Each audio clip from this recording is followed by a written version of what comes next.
Hostile architecture is a type of architecture meant to discourage people from sitting for too long or sleeping on it. This includes, but is not limited to, bars on benches, strange artsy shapes, statues taking up half the space on a bench, or even spikes.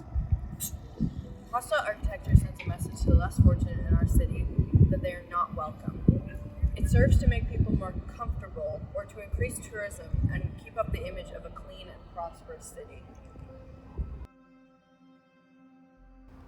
Homelessness has always and will always be an issue that every city has to face.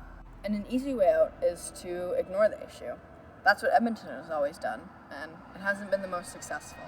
Sure, if you live in one of the new, rich, or clean neighborhoods, you may never see a homeless person. But as soon as you go to downtown or other older, less kempt neighborhoods, that will immediately change. The solution to this was to make these areas less endearing for the people that the city doesn't want, hostile architecture. But when COVID hit, the city became overrun with less fortunate people. And while we still haven't recovered from this, you can't say the city hasn't tried. A record number of new hostile architecture has appeared in these areas to try and combat this. But all it's done is put these people in worse conditions. The thing with the statue benches, you may be thinking, but it's art. You can make an exception, right?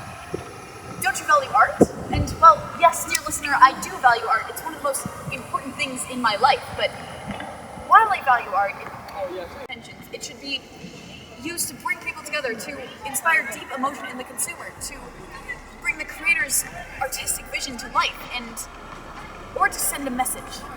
And I think it does send a message.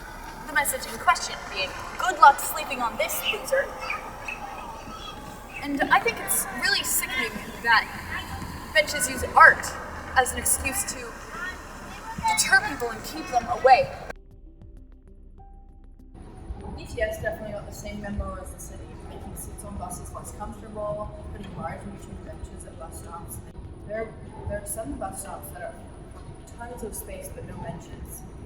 ETS is an extreme case of the recent hostile architecture epidemic.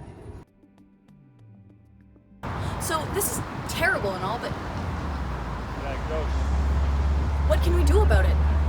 We don't have any real power to make any actual change, and you can't just go out and replace a bench. So why does this matter? Well, dear viewer, luckily there is something you can do. You can write to the city, requesting that they make every bench installed more accessible and ethical from now on. Together we can make the city a much more welcoming and inclusive space for each and every one of us. One bench at a time.